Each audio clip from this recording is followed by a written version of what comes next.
प्रिय विद्यार्थियों, dear students, आज हम आपको, जैसे कि कल हमने अपनी वीडियो में बताया था कि टेंस को जानना बहुत ज़रूरी है। टेंस और टेंस के भागों को जानकर ही हम सभी स्टूडेंट्स, माना कि विद्यार्थी हैं, तभी हम सेंटेंस सीख सकते हैं। टेंस और टेंस के भाग, आज पहला टेंस, प्रेजेंट टेंस का पहला भाग प्रेजेंट इंडेफिनिट जिसको बोलते हैं। प्रेजेंट टेंस का पहला भाग इंडेफिनिट होता है, इसलिए इसको प्रेजेंट इंडेफिनिट टेंस बोलते हैं। आज हम इसके सेंटेंस सीखने जा रहे हैं। सभी ध्यान से समझें, समझने का प्रयास करें, पहले सुने और समझें। वीडियो को आप बीच में पॉज करके, रोक करके भी बात को समझ सकते हैं और उसको लिखें। पेन डाउन जरूर करें, कॉपी और पेन लेके बैठें और नोट करें और समझने का प्रयास करें। सबसे पहले आज हमारा प्रेजेंट इंडेफिनिट टेंस है।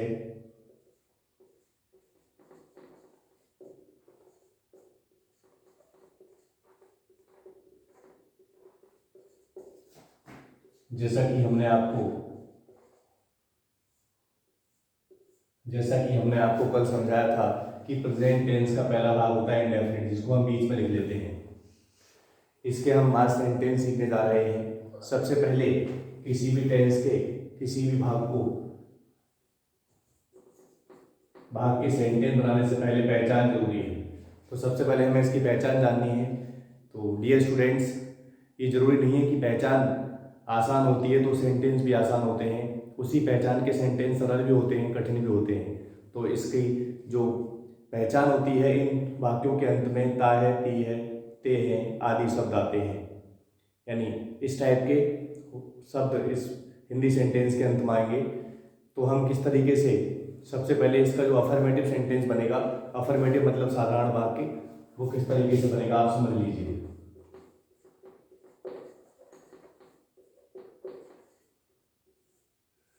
जो अफर्मेटिव सेंटेंस होंगे इसके, वो किस तरीके से बनेंगे। साधारण वाक्य किस तरीके से बनेंगे। अफर्मेटिव सेंटेंस जो होंगे वो आपके बनेंगे एक वचनकर्ता में, ही सी इट, और एक वचनकर्ता में आप वर्ब की फर्स्ट फॉर्म यानी क्रिया की पहली अवस्था। अगर ही सी इट होगा तो आप वर्ब की फर्स्ट फॉर्म में ऐसे ही एस लगाएंगे। ठीक है, कैसे लगाएंगे, जैसे कि एग्जांपल देते हैं हम आपको। वह प्रतिदिन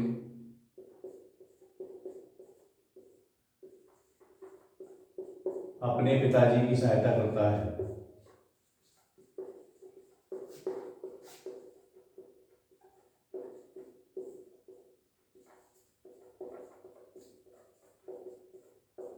वह प्रतिदिन अपने पिताजी की सहायता करता है। तो वह कर्ता हो गया हमारा।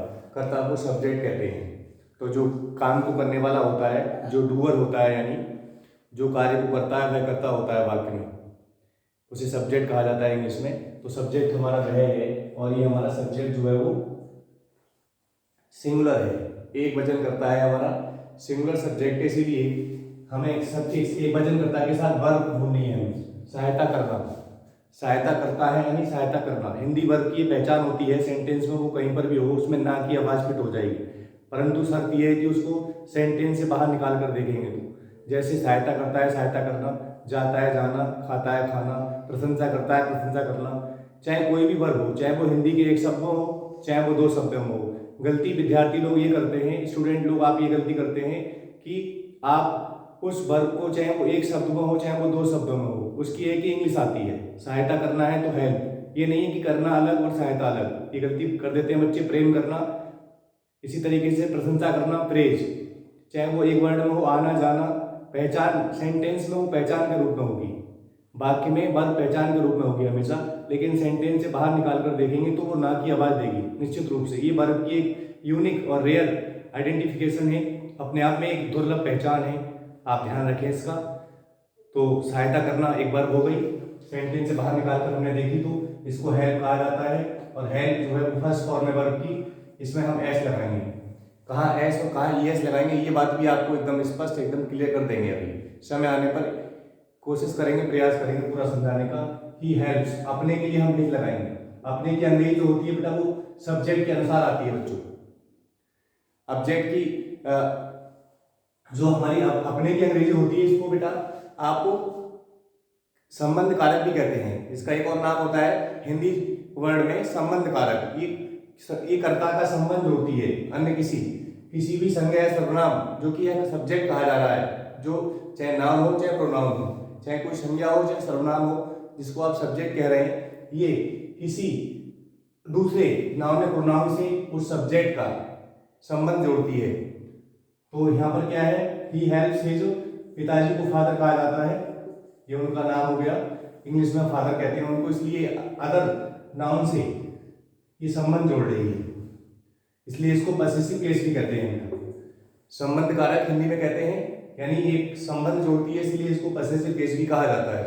ही हेल्प्स हिज फादर, और प्रतिदिन की अंग्रेजी हमेशा बाद में आती है। इनको आप एक्स्ट्रा वर्ड समझ सकते हैं आसानी से, अतिरिक्त शब्द हमेशा बाद में लगाए जाते हैं। प्रतिदिन हो, सुबह हो, शाम हो, रोजाना हो, in the morning, in the evening, रात्रि में, एट नाइट, इनकी इंग्लिश हमेशा बाद में आती है।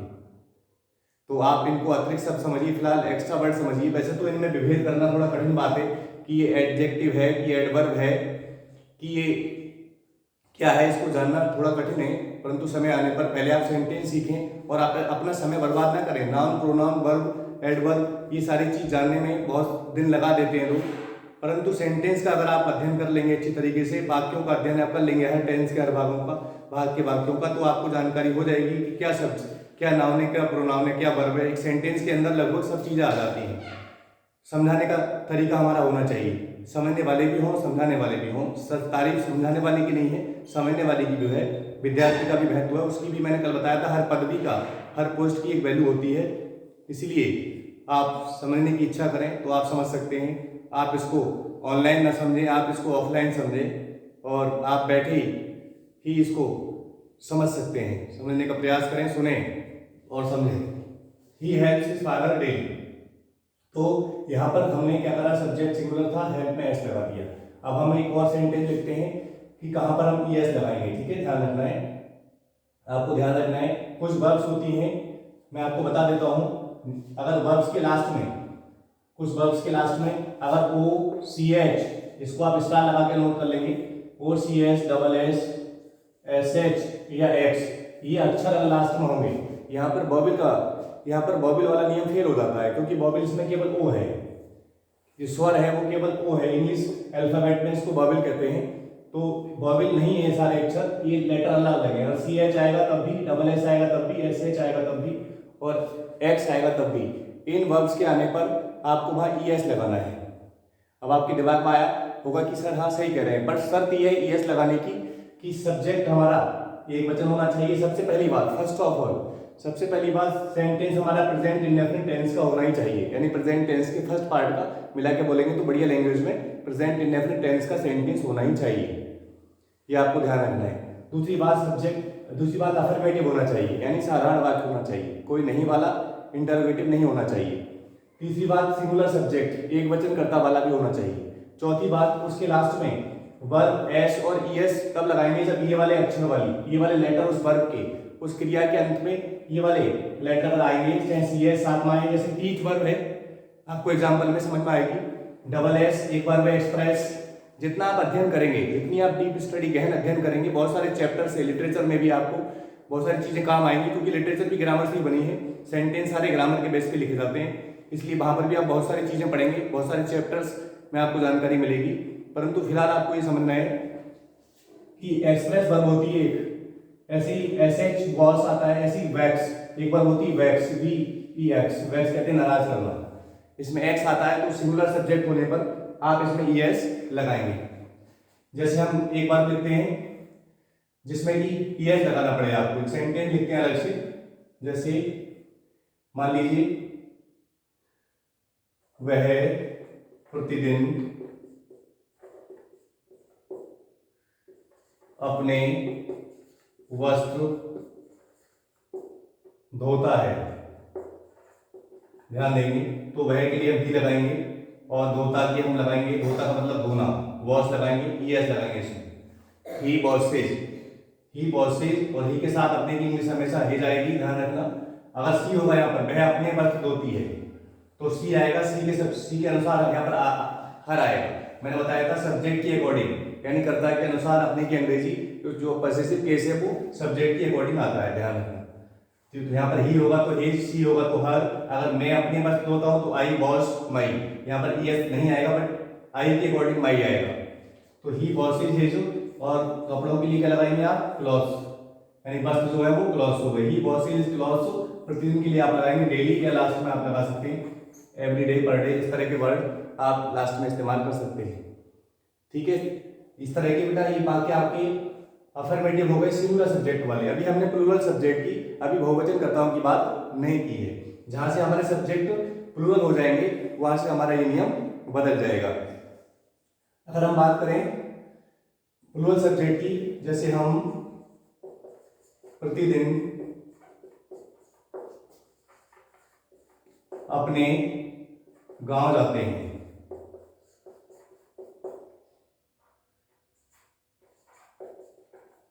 तो हम के लिए आप बी लिखेंगे। और जाने, जाता का मतलब, जाते हैं मतलब जाना, तो बी गो टू।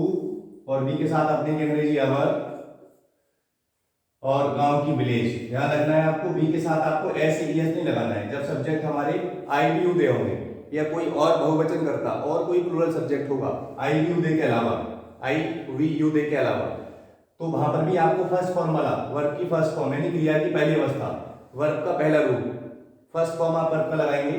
गलती न करें, चाहे भले ही ओ वाली वर्ब हो चाहे सी एच वाली वर्ब हो। We go to our village, प्रतिदिन के लिए आप लगाएंगे डेली। इस तरीके से आप सिंगुलर सब्जेक्ट और प्लूरल सब्जेक्ट वाले सेंटेंस को सीख सकते हैं। तो डियर स्टूडेंट्स, आज हम आपको प्रेजेंट टेंस के फर्स्ट पार्ट यानी इंडेफिनिट के सेंटेंस सिखा रहे हैं, जो कि आपको बहुत जरूरी है, क्योंकि यहाँ से बेस है, ये आधार है, इसको जानना बहुत जरूरी है। इन सेंटेंस के माध्यम से ही आप नाउन, प्रोनाउन, वर्ब, एडवर्ब, ये सारी चीजें इसमें आ जाती हैं। समय आने पर आप ये जान जाएंगे। आप प्रयास करते रहें, हम भी प्रयास कर रहे हैं। तो आप लोग ने अफर्मेटिव सेंटेंस फिलहाल सीखे होंगे, सिंगुलर सब्जेक्ट वाले और नेगेटिव सब्जेक्ट वाले। अब हम बात करते हैं नेगेटिव की। सेंटेंस तो बहुत सारे, एग्जाम्पल तो बहुत सारे हैं, परंतु आपको समझना जरूरी है। अगर आपको समझ में आ गए सेंटेंस तो आप एक दो सेंटेंस की तरह 10-20 सेंटेंस का अध्ययन भी कर सकते हैं। सेल्फ स्टडी करना बहुत जरूरी है। अगर आपको समस्या आती है तो आप पूछ सकते हैं।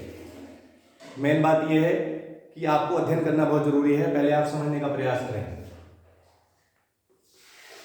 अब हम आपको इसके नेगेटिव सेंटेंस सिखा रहे हैं। स्टूडेंट्स आपको क्या सिखाएंगे? Negative sentence. नेगेटिव सेंटेंस किस तरह बनाए जाते हैं?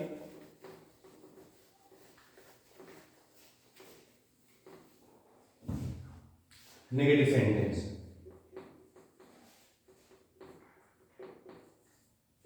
नेगेटिव सेंटेंस इसको कहते हैं हिंदी में आप नकारात्मक वाक्य। सेंटेंस अगर नेगेटिव होगा तो एक वचनकर्ताओं के साथ जितने भी एक वचनकर्ता होंगे उनमें आप डज नॉट का प्रयोग करेंगे। किसका प्रयोग करेंगे? Does not.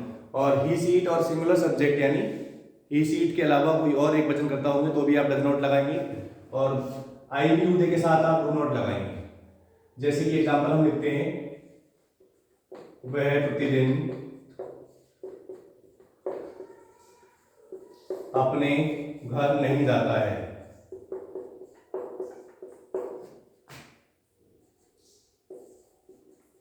He does not। जाता यानी जाना, go to। He does not go to his। यहां पर घर है तो विलेज नहीं करेंगे, यहां पर हाउस करेंगे आप, ध्यान रखना। He does not go to his house और प्रतिदिन के लिए आप लगाएंगे डेली।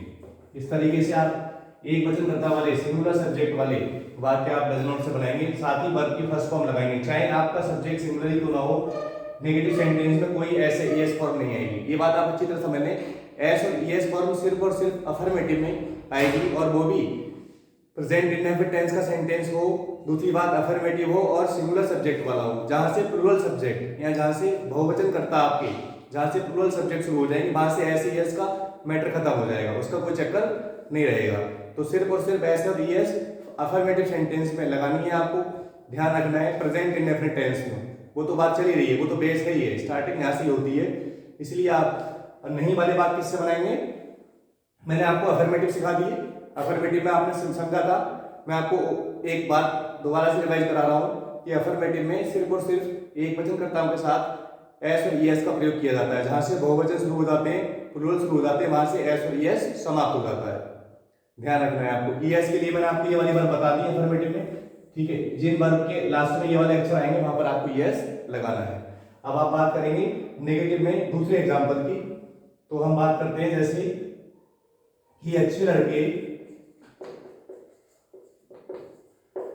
लड़के दूसरों को गालियां नहीं देते हैं, दूसरों को गाली नहीं देते हैं। ये बात आपको समझनी है बहुत ध्यान से। तो अच्छे लड़के बेटा गुड बॉयज क्या हो जाएगा, good boys do not, good boys do not. और गाली देने के लिए क्या लगाएंगे आप, एब्यूज। ध्यान रखना, बॉयज बहुत सारे हो गए, गुड बॉयज डू नॉट, और एब्यूज मींस क्या होता है, गाली देना। Good boys do not. First letter हमेशा ध्यान रखना कैपिटल बनाया जाएगा। किसी भी सेंटेंस का पहला अक्षर, पहला जो लेटर है वो हमेशा बड़ा बनाया जाएगा, कैपिटल। ये गलती आप ना करें। बीच में तब तक आप बड़ा नहीं बनाएंगे जब तक कोई प्रॉपर नाउन यानी कोई व्यक्तिवाचक संज्ञा किसी व्यक्ति विशेष स्थान का नाम ना आ जाए। तो good boys do not abuse. और गाली देने के लिए बेटा ध्यान रखना, गाली कोई हाथ से नहीं दिया पकड़ के कि लो गाली लो आप, ये ध्यान रखना है आपको। गाली देने के लिए एक ही बार बनाई इंग्लिश में, एब्यूज। क्या बनाई बेटा, मैं आपको अलग लिख के बताता हूँ। एब्यूज एक बार बनाई इंग्लिश ग्रामर में, ABUS। अंग्रेजी में इसके लिए क्या बनाया गया, एब्यूज। तो एब्यूज लगाएंगे आप। सेकंड फॉर्म क्या होती है इसकी, एब्यूज, डी लगा देंगे इसमें, ठीक है। वो तो मैं आपको बाद में समझाने पर प्रयास करूंगा समझाने का, अभी आप फिलहाल ये समझे। Good boys do not abuse. कुछ वर्ब ईडी से ई लगी होती है, डी लग जाता है, बट ये इंग्लिश थोड़ी टेढ़ी खीर है, इसको पढ़ाना और पढ़ना दोनों कठिन है। हर एक वर्ब की फॉर्म एक तरीके से नहीं बनती, सबको एक डंडे से नहीं हाँका जा सकता, कब कौन सी वर्ब क्या रंग बदलते हैं। इसलिए आपको सेंटेंस में वर्ब याद हो जाती है। ऐसे आप 10, 20, 50 वर्ब याद भी कर लेंगे तो आप भूल जाएंगे। जितना आप उनका प्रयोग कर लेंगे सेंटेंस में उतनी वर्ब आपकी स्ट्रांग हो जाएंगी, क्योंकि वर्ब तो बहुत सारी है, मेन वर्ब का कोई अंत नहीं है, ये तो इनफाइनाइट है। इसलिए आपको सेंटेंस के माध्यम से यूज करके उनका उपयोग करके उनका प्रयोग करके आप सीख सकते हैं। तो good boys do not abuse. और गाली देने के लिए क्या लगाना है आपको, एब्यूज। अलग अलग नहीं लगाना है, देने की अलग और गाली की अलग, ध्यान रखना। एब्यूज और दूसरों को क्या आ जाएगा, अदर्स। इसमें कोई अतिरिक्त शब्द आया नहीं, अगर होता तो हम लगाते डेली एवरीडे या कोई और in the morning in the evening, ऐसा कुछ शब्द नहीं आया इसमें। तो good boy do not abuse others. इस तरीके से आपने आज अफर्मेटिव यानी साधारण वाक्य और नेगेटिव यानी नेगेटिव सेंटेंस यानी नकारात्मक वाक्य सीखे।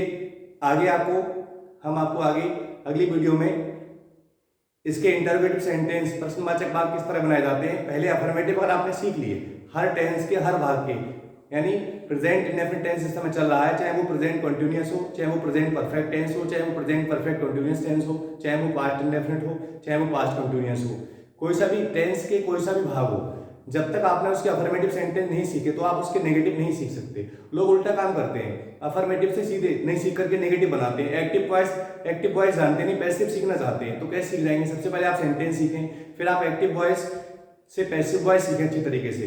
रिवर्स आप तब कर सकते हैं, ठीक उल्टा काम आप तब कर सकते हैं जब आप परफेक्शन हासिल कर लेते हैं। परफेक्शन कहते हैं पूर्णतया, परफेक्शन बहुत जरूरी है।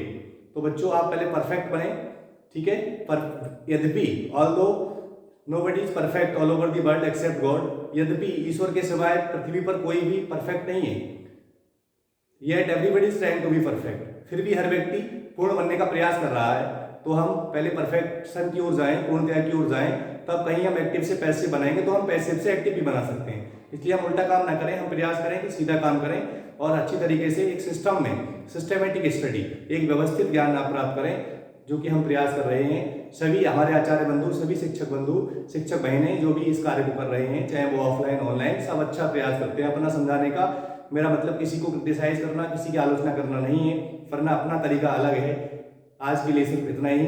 अगर हमारा तरीका आपको पसंद आए तो वीडियो को आप लाइक करें और अपने दोस्तों के साथ, क्योंकि ये यूपी बोर्ड के स्टूडेंट हों, चाहे बिहार बोर्ड के, राजस्थान बोर्ड के, किसी भी स्टेट बोर्ड के हों, आप सीबीएसई हो, चाहे आप आईसीएसई हो, आप किसी भी बोर्ड से आप बिलोंग करते हैं, आप किसी भी बोर्ड के आप स्टूडेंट हैं, आपको इस वीडियो को जरूर शेयर करना चाहिए। खासतौर से 9 to 12 किसी भी क्लास के बच्चों के लिए ये वीडियो बहुत ही कारगर सिद्ध हो सकती है। आज के लिए इतना ही, धन्यवाद। Thanks for watching this video.